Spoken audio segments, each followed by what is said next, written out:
would really pay attention and listen. So my next question is, there's a gazillion different exploits, risks, bugs, fixes that are out there, and on a daily basis. Right now, we probably just went through 15 standing on the stage alone that are being posted somewhere, God knows where, right?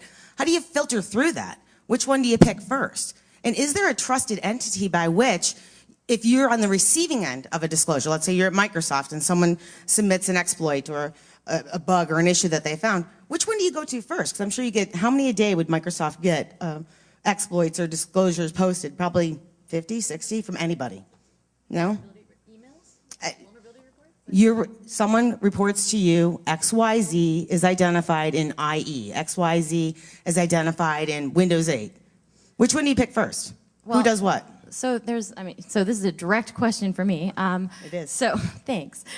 So I mean, there's a triage process. Obviously, every vendor has to have a triage process, you know, and you know obviously we have actually a bug bar that we hold to, and you know it goes through our testing, our repro, and we determine based on the rules of our bug bar what the severity is, criticality, and that affects the triage of how we prioritize vulnerabilities. So every vendor has their own internal processes on how they do this, but it's essentially a triage process. Okay, so triage process. How do you determine time to respond? What do you mean? When we receive a vulnerability report from somebody, we acknowledge them, that we received that report within 24 hours. So is that? That's right. Yeah. Thank you. Yeah. Okay, so to the other panelists, acknowledging that something is received within 24 hours, a canned response, thank you for your inquiry, we'll get back to you in a week or two. What would be the mechanism that we should be addressed for responding to a full disclosure entry, right? Because one of our problems that we have here today is all of these are not being addressed in a timely manner. Look at the ATM issue we're dealing with. Who attended that session? Excellent. Last year it was pulled, was it not, from Black Hat? So we had a session last year that was to be presented at Black Hat in regards to exploits and vulnerabilities associated with ATMs. It was pulled by the individual's corporation that he worked for and also their customer, who was an ATM vendor. They said, you can't show this at Black Hat 2009. That was a year ago. You would expect then a year later that vulnerability might be addressed, correct? The issue herein lies, we showed it this year, 2010. Instead of one, there were 3 vulnerabilities. No one did anything in a year, even though Black Hat pulled it. No one addressed or fixed anything. Now we have disclosure at Black Hat 2010 with not just 1, but 3 different vulnerabilities associated with an ATM. So the question really is, what happened in a year? Going back to, how do you address it and what's the time to respond? Instead of giving a canned response, we'll get back to you in 6 months. We'll get back to you in 3 months. What would your expectation be? I mean, frankly, just on an editorial side, I think the irony of Juniper Networks telling, who was it, Barnaby Jack, to pull his presentation is incredibly hypocritical, given that Juniper Networks hired the guy that ISS fired for releasing the Cisco vulnerability. Yeah, okay. So I think that Juniper Network, frankly, has no right to tell anybody to shut the hell up. So anyway, with that out of the way, I mean, there's an issue. I frankly don't care if ATMs are insecure for the most part, because it doesn't affect me directly. It affects the banks directly. Let the banks go ahead and complain to the ATM vendors that they're not going to use their ATMs if they're not fixed. Where are the bank's responsibilities and the vendors for throwing out this money that are pretty much able to be hacked at random? The problem is like you're looking at things like hacking ATMs. In this case, yes, the vendor had a year to correct these issues. That's issue number 1. That should have been addressed, and if right now the vendor is screwing the banks over, and if the banks want to let themselves be screwed over, that's their problem, because right now they're the ones who are on the hook for the money. As far as who else is out there and doing things on the timeline, that's an issue of the vendors are ignoring the process, so go ahead, have at them, get all the money you want. I'm not going to do it because it'd be a crime, but if you're going to do it, it's sort of like, I'll just leave it there. But. So what's the benefit of full disclosure in that case, right? Can I reply to that? Absolutely. Yeah. So this is one of these situations where it's so important that we have discussion of what's actually happening. The model that you just discussed said, well, the risk is to the banks, so this is the bank's problem.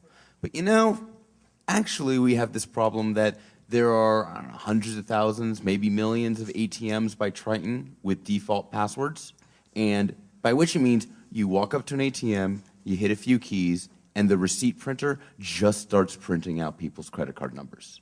Okay, that's not just the bank's problem, because the bank's liability starts at $50. And if you're sitting there with thousands of credit card numbers, you can start taking money out of them, and it becomes everyone's problem. The reality is that security is a new request and a new engineering requirement.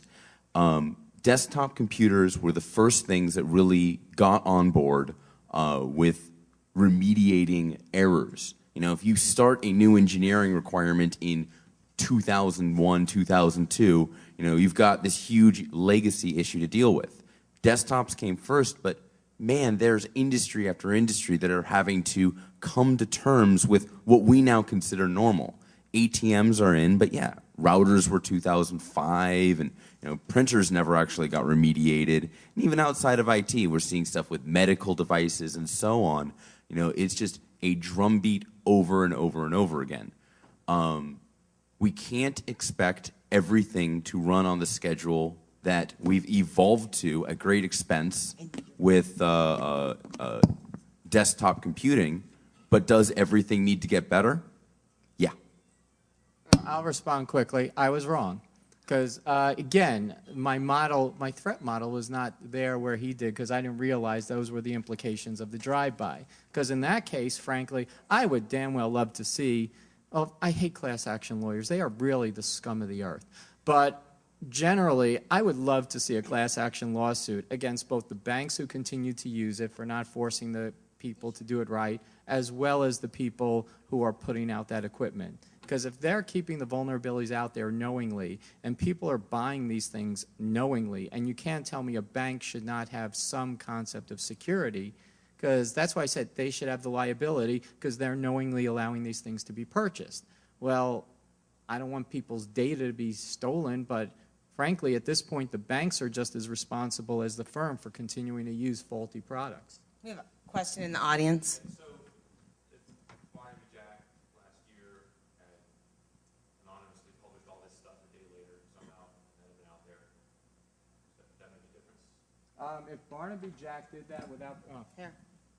If he did that without providing the opportunity for the people to fix it, then yeah, I think he should be held liable for allowing the set of crimes to continue. Would the ATM vendor have done anything about it in the intermediate years? If the ATM vendor did not do anything about it I mean, again, you're talking about the hypotheticals, but the hypotheticals are if you create a potential for damage which cannot be otherwise corrected, you know, I mean, the case would be if somebody could prove that the vendors actually knew. Because honestly, one of the problems with quote-unquote responsible or full disclosure is that we're talking about, like, for example, I forgot what this specific attack was.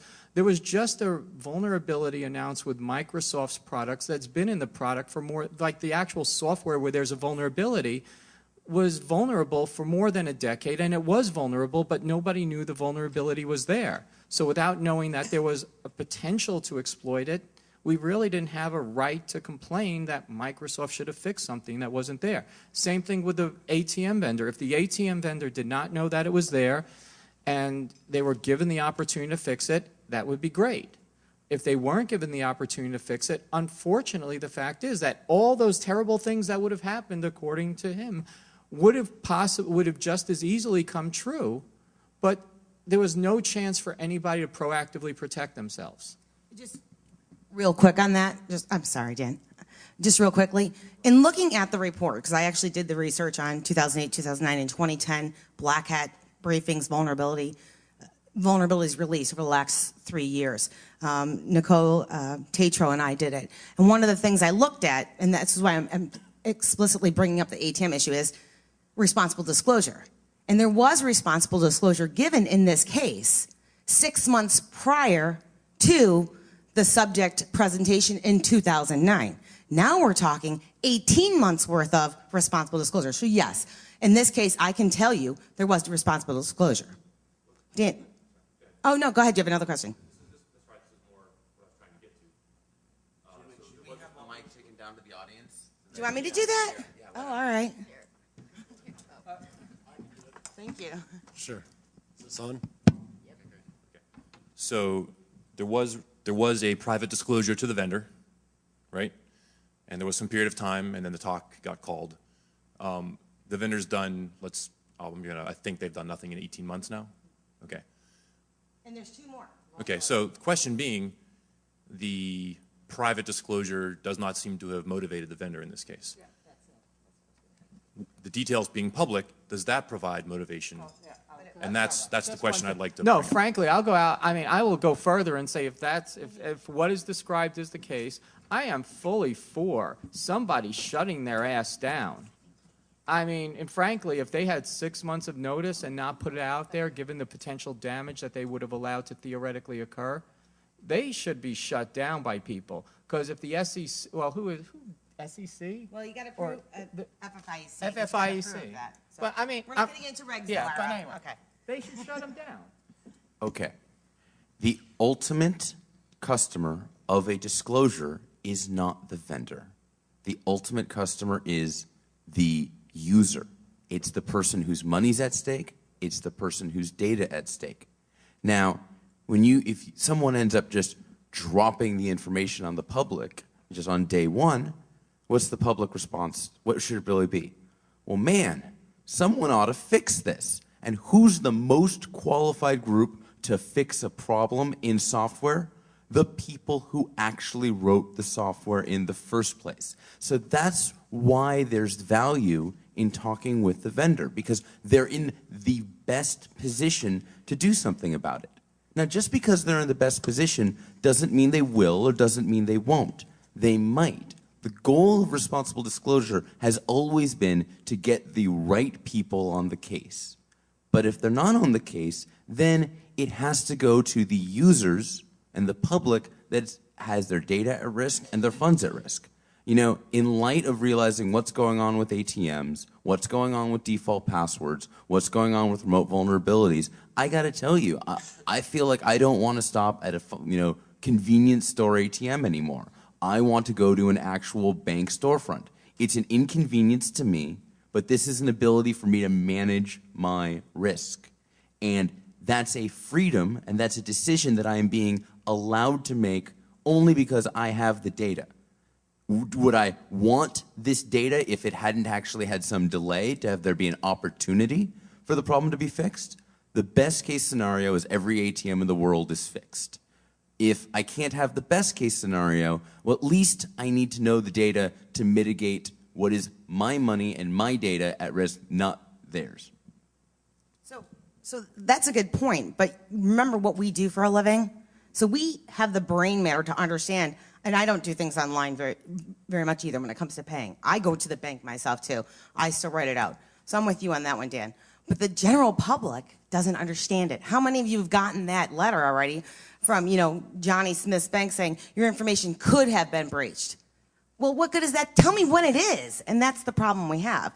So the general population, in my opinion, is they're complacent. I, as a security professional, 24 years in this industry, I got 4 in a month. I'm at the point where I'm just like, whatever.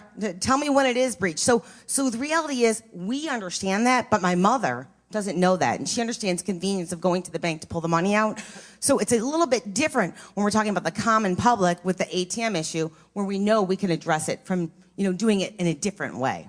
Katie. So I'm hearing a lot of assumptions and a lot of bucketization of all vendors are like this, and a lot of assumptions about what goes on, in terms of vulnerability handling processes in vendors. And the truth of the matter is, for those of you who have reported vulnerabilities to more than one vendor, your mileage may vary. There are definitely different processes that go on, and it's funny, when you were trying to summarize what I had said earlier, saying that we send a canned response. It's absolutely not a canned response. This is from a real human. This is how Microsoft handles it. There's a human, reading each and every mail that comes into us. Some vendors do the automated thing, but not all vendors do. Some vendors are transparent, when with their processes and where they are in their triage process, where they are in their repro of the case, where they are, in terms of what their estimate is of how long it might take to fix the issue.